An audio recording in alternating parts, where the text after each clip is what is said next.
So talk with me a little bit about, and our viewers, about what you see as kind of the key outcomes that really have to come about because of this collaboration. What incentive do they really have to make a difference with interaction with each other? Yeah, I think there's a lot of the states that are really looking to bring together some disparate people within their state, people who may not view the same issue the same way. But the collaboration is really going to be important in how an implementation takes place in a state. I think in many of these states you can say that, well, this is the responsibility of the state education agency that the chiefs run. Mm-hmm. But it's not that simple in a state if you're not really thinking about how you're engaging all of the different players across the state. Does the chief get along with the governor? Would they go to dinner together? I mean, is the legislature one that has been playing well with education policy and being supportive, or do they have a different view on it? But I think even more important on the policy side, what we're seeing in states is the question of who are you really engaging for this conversation? I mean, are you talking with district leaders and with parents? Are you talking with representatives of key demographics so that you can really find out what are the needs that they see in their community to have a meaningful education for their children? And we're seeing states that are doing that quite well. I know the 5 chiefs that have been videoed have all talked a little bit about the value of having collaboration and working across different lines. Collaboration, from what we're seeing with ESSA, is not just collaboration between the state education agency and the legislature and the governor. That's right. But it's really much deeper within the state, saying, are you engaging business leaders in what the workforce needs are? Are you talking with key communities to make sure that there's representation for what's needed for English language learners or for key districts that may have lower outcomes than other districts? And how do we make sure that all students have an equitable educational opportunity? And that's really where I think collaboration is going to be a big key, where we're going to see some states that may have policies that are easier to implement because they've done the collaborative method versus others where it was just a policy they put out and it may have been more difficult to actually see an outcome. One of the areas that we're priding ourselves in is that this is a very inclusive process. We've brought together hundreds of stakeholders to really engage in 4 areas of the process: educator effectiveness, educator certification, accountability, and assessment. Okay. And our commitment to our stakeholders, and our stakeholders are everything from educators to those being educated and industry leaders. And policymakers. So our commitment to them was that this would be their plan. So we have an idea of what we're starting to hear already. But I couldn't necessarily say this will be the plan because we're allowing our stakeholders to drive the plan. And we're being an active participant. Tell me a little bit about how your agency communicates with this incredibly broad array of stakeholders on what will be some very new behaviors that are going to have to be put in place in Pennsylvania. So what we did first when we started off, we engaged with partners that we connect with on a frequent basis, but we've asked them to, at minimal, communicate and share this information with 10 people.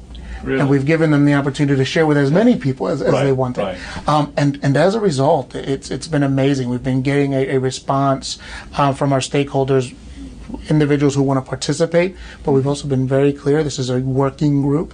So folks have volunteered to be part of the working group. Others have asked to come and observe their open meetings, so they will be able to just show up and observe the process as it takes place.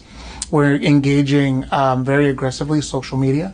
So while the meeting's taking place, we'll be tweeting out, using our Facebook page, and just getting that information for folks who are at home. And making the research, the agenda, the notes from the meeting available to everyone on our website. So I think, we're going to make the information available. It's just us now ensuring that anyone who wants to be actively engaged and involved at different levels will know they have access to their information. A lot of what used to be considered as federal mandate and responsibility has now been shifted to your office, your folks, the school systems, teachers, and others here in Oklahoma. What's kind of top on the list in terms of challenge and opportunity? Well, there is a lot of opportunity. We have been asking for greater input at the state level. I believe those closest to students have the best hope of solving complex and lingering challenges, and it is a return away from a Washington D.C. more cookie cutter approach to how we drive change, to one that is more locally driven at the state level. What we did was we began then with a desire to have high outcomes for students and really identify those standards that needed to be set in order to achieve that. So we looked at the highest performing states in math and English language arts, and we brought in those who were the architects for their process, interviewed them, spent a full day with a steering committee that was made up of people in higher ed, career tech, commerce, as well as in the education communities throughout the state,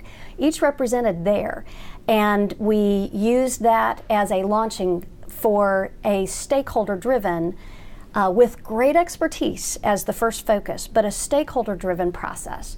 And so we got to work naming the writers of that, and modeled after the success of others. So we didn't start with a blank page. We began with what works, and we went from there, and we included parents, teachers, business leaders throughout the state, really listening to what was important to them, what they felt had been lacking, because without the buy-in and the voice of Oklahomans, we would be right back where we started. So it is truly, at the end of that process, a time where we can say we have Oklahoma standards written for Oklahoma by Oklahoma, but with an eye on high achievement to lift education outcomes in our state. And that process also included legislators early on, so that when it was time for them to look at that final product, it wasn't the first time they'd seen it, and their constituents were saying, we were a part of this,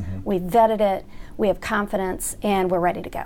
We are a diverse state, and we are a rural state, but we also have some areas of urban and suburban concentration. And so it would be inappropriate for us to just make sweeping either legislative changes or policy changes without a real, genuine, authentic effort to draw out the kinds of input that is needed. Oftentimes, people wait for someone to come forward, and then you are driving policy based on just those who happen to be coming to the Capitol or coming to a state board meeting. That's the squeaky wheel in some circumstances. So it's very important, I think, as a leader to seek out input and to include people who might have not understood their part in giving their voice. I think business is a part of that. We started by building a network of advisory councils, about 20 of those, and that sounds unwieldy, but it was something that we dedicated a position in my cabinet to oversee and coordinate. Something so massive, such a huge potential impact on the system, is bound to pose a number of challenges and opportunities. Tell us a little bit about what you think is kind of the top of that list in both categories. Well, let's start with opportunities. I believe that the new legislation will give us an opportunity to improve public education in North Carolina. It gives us the opportunity to go beyond just a test score in order to determine the success of each of our schools. It gives us an opportunity to engage the public in dialogue about what we want for our schools, what do we want our teachers to be able to do in the classroom, and what do we want our students to learn. I know that it's going to be a big challenge for us, but how do you take all of the feedback, put it together, and then go the next round of getting feedback? So I do believe it's really important that you do not adopt the policy or the practice of one and done. So you have to have more drafts. If we have 15 drafts, I will be pleased with that, because that means that we continue to get feedback, we continue to refine. So don't give up too early in making sure that, or having your plan ready. You just need to keep going over and over and over. How do you see the strategic communication related to Every Student Succeeds kind of rolling out? And I think you've given us that, but do you want to add anything to it in light of the value of strategic communication? Yes, we know from research that parents listen to teachers. So consequently, a part of any strategic communication plan must be to help teachers to be able to communicate with parents. We also know that teachers listen to principals. So you also have to have a part of your communication plan, principals, and what would be the messages of principals. We know that principals listen to local superintendents. So you have to have a message or messages that principals, that superintendents can use with principals, that principals can use with teachers, and teachers can use with parents. And if you have that communication plan with different, not a different message, but different strategies for all of those areas, then we know we can go much further in having people to understand what it's about and how we want to change.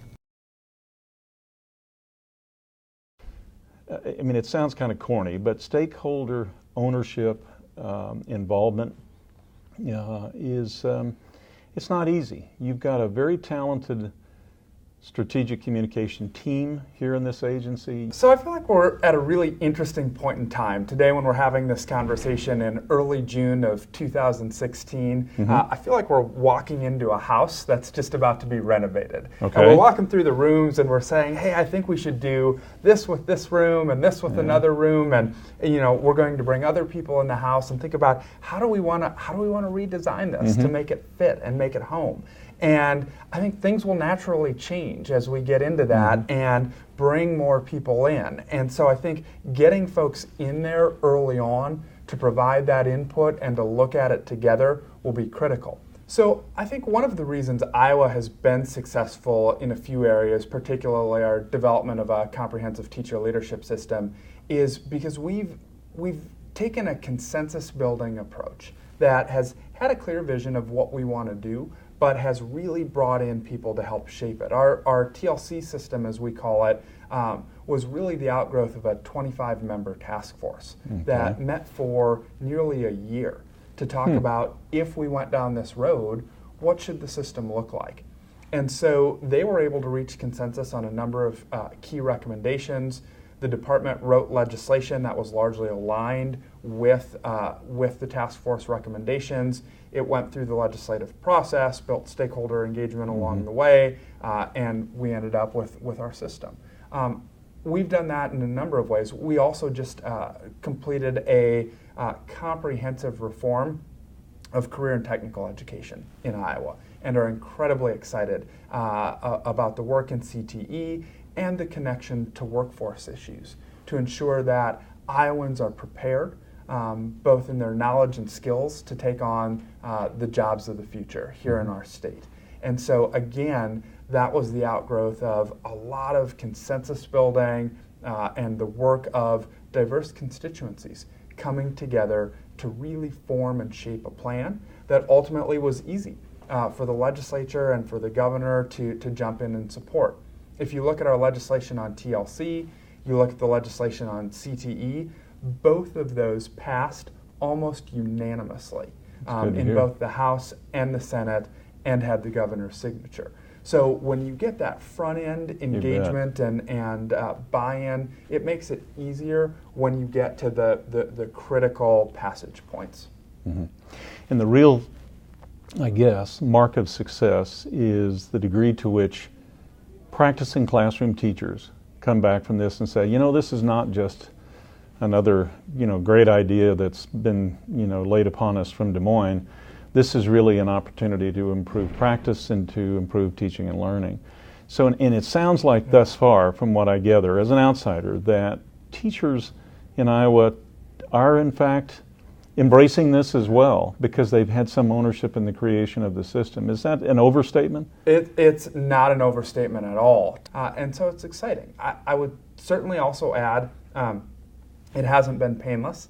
And if it were painless, I'd be worried. Right. Because it would simply be Sure. more of the same. That's right. So I think, the fact that there are growing pains, but they're not to the extent that they're slowing down the growth is encouraging.